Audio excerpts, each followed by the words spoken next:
Hello everyone and welcome back to the 3T Path channel. My name is Giridhari and today I want to talk about rotten gurus. Yes, this whole thing with gurus, bad gurus, initiation, spiritual initiation.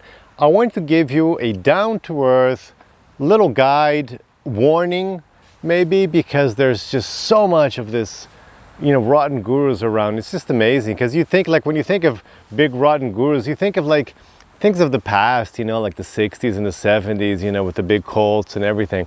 But it's just amazing how it's like humans don't learn from the mistakes of others, and it's like it just keeps happening to this day. And what we have today is we have these little gurus, these little rotten gurus nobody's even heard of, but in their little tiny universe they manage to be rotten and use the same techniques as the big famous rotten gurus from the past. So what am I talking about? What is a rotten guru after all? Well, the thing is, first let's go back and try to understand what is a healthy guru-disciple relationship. And why do you need to know this? Because, you should be looking into getting, spiritual information. You should get spiritual guidance. And we need this. It's a critical component of human life. Otherwise, life is wasted.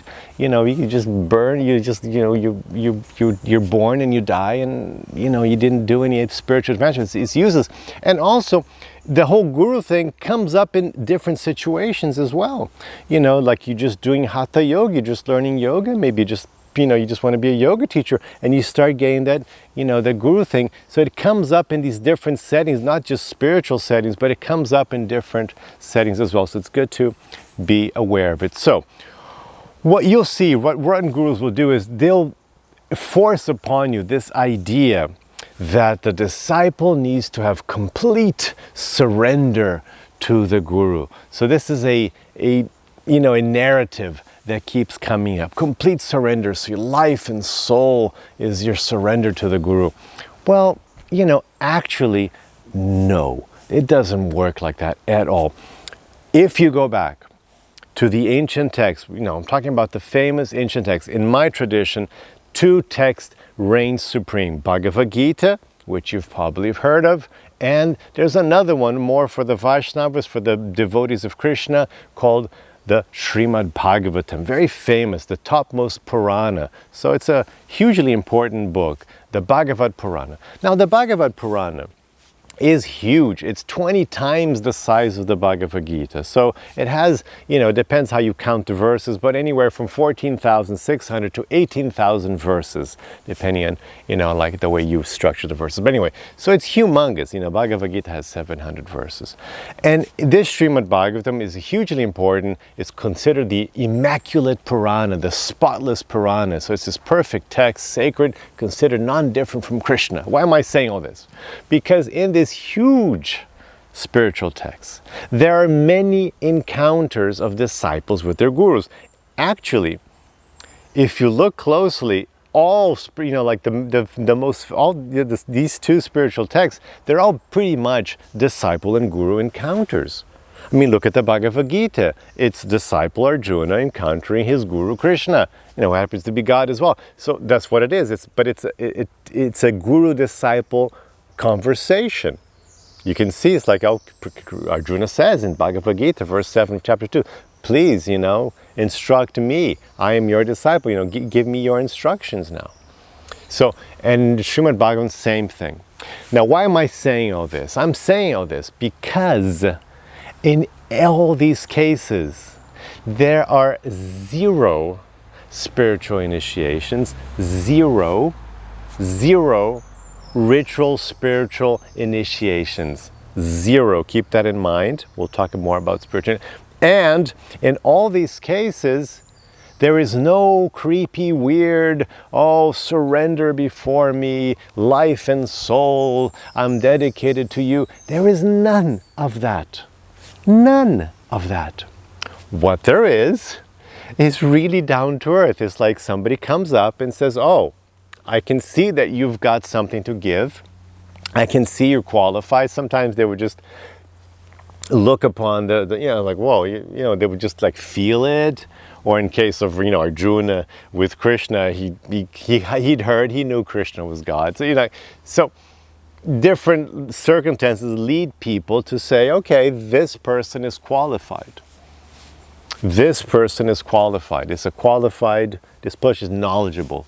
Just like today, you'd probably like look up their, Facebook reviews, or you look up, Wikipedia, or you look them up on YouTube, and you find, okay, this person has been doing this and the book and the reviews of, so then you get a feel like, okay, this person is qualified, And then, so they would figure out the person was qualified, and they would come to this person and, and in a proper frame of mind, yes, in Bhagavad Gita, Krishna says that you should approach a guru, with submission, in the sense of, making submissive questions. Please, can you help me? Just respect. Because if you're all proud, hey, I bet you don't know anything, but yeah, what do you have to say? That's you're not going to learn anything, because you're just challenging. No, but if you come, look, can you please teach me? I've heard you've got something you can give, So submissive. And then you say, what can I do for you? So I'm going to ask you questions. You're serving me, giving me answers. So what can I do for you? So Krishna says, Krishna talks about that in verse 34 of chapter 4. He says, you should ask with the proper, mentality of submission, of, being humble and submissive. And you should try to give some service back. Obviously. So there's a reciprocation, right? It's like, what can I do for you? For example, for me, you can just leave a like and subscribe. That's all you have to do. Very simple. So just leave a like and subscribe, and I'll be happy. So that's all the service I'm asking for you. So then I'm giving you this knowledge. You give me a little like and a, subscribe, and that's it. So that was a reciprocation of the relationship. It's reciprocative. Now, so in all these cases, that's the relationship. That's exactly what you see time and time again. In the Puranas, that's how guru-disciple relationships went. And interestingly, most of the time, they were just a one-off thing. You would run into that guru, have a sit-down, learn, ask questions, and go off on your way. Go live your life. So this whole thing that you get these days with the rotten gurus, no, your mind, life, and soul to me, come to me, and this, they want you just, just being like, I just saw like minions, like they want minions, they don't want disciples, they want minions. So this is all sick. This is all the fruit of a sick sociopathic mind. These people, they may have, their qualities, they may have their knowledge, but what they have is a sick mind. They have needs. They want you to fulfill sexual needs, financial needs, ego needs. And they're just sucking out their disciples for their needs. And you see that you just see that on little scales, people you've never heard of, this little guy in this little town who's teaching, Tantra, and this other guy's teaching, yoga. And then they start creating this mood, this cult-like following, demanding this surrender. No, you do everything I say. Very sick. And then from then on, troublesome. And then from the disciple point of view, the disciple who gets into that isn't innocent. Because the disciple who gets in is also having like a sick social psychological mindset of being like a child. Because the disciple thinks, oh, this is great. I'm just going to be a little child, a little baby. This person's going to tell me everything. I'm going to do whatever this person says. It's kind of a cop-out. Like, I don't want to be an adult. I don't want to think. I don't want to review, use my intelligence. No, I'm just going to do whatever because I am surrendered. I'm a topmost disciple. So I'm just going to surrender myself, and everything this person says goes. And if they want my body, if they want my money, if they want to abuse me, hey, it's fine, it's great, because this is a higher cause. It's BS. So what's going on is the disciple has a bad psychological framework of being like a child, and this rotten guru is, sociopath or psychopath, it's got serious problems, and they're using that position to abuse the disciple. So how to avoid that? Again, this spiritual initiation, 0 examples of it in the Srimad Bhagavatam. Certainly in the Bhagavad Gita, you don't see like, you know, it was just a battle. Arjuna was being the charioteer. Arjuna doesn't stop and, okay, we have to have an initiation ceremony here before we go on with the teachings. Arjuna, please sit here and let's light this fire, and from here forth I'm going to call you this. No, nobody changes name, nobody does anything. You just come up to the person and say, please sir, can you help me with this question? I don't understand how this can work, karma, this, birth, and what's God like? And then the person explains it. Well, God's like this, and birth's like this, and karma works like that, and that's how it works. Thank you very much. I mean, what should I do? Oh, you should do this meditation. Okay, thank you very much. Bye. Have a wonderful life. You know, that's it. They go off on their separate ways. You know? That's it. That's all. So be very weary of, you know, when it gets weird and initiation this and the change of name thing. You might go, Giridhari, did you? Yeah, I did. It was like, my guru is wonderful. I've been blessed with a wonderful, beautiful guru. Very nice, down to earth. That's why I'm getting all the down to earth stuff. But, you know, that's how it was taught that he should, you know, do the name thing and the initiation. So he carries on with it because he's, you know, just being conservative, you know, and I'm, you know, feel comfortable not carrying on with that. So with my students, I don't give initiation. I don't change names, you know, because I want to bring it back to how it was originally, which I think was great. I think it was working fine.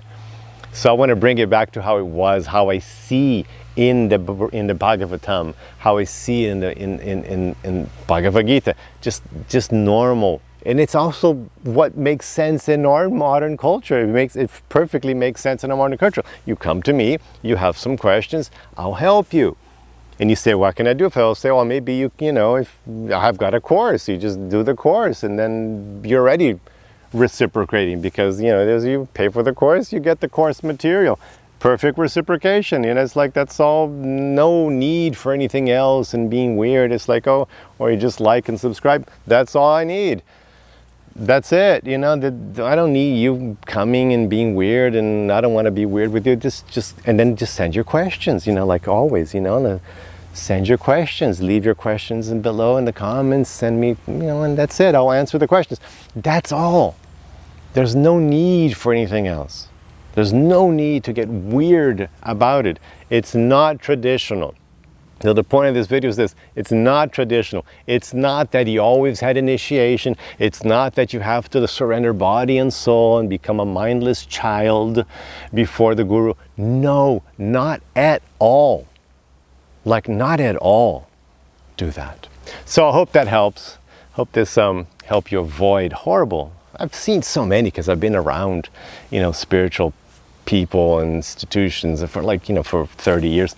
I've seen it over and over again. Sexual abuse, financial abuse, scoundrels, rotten gurus. I've seen it.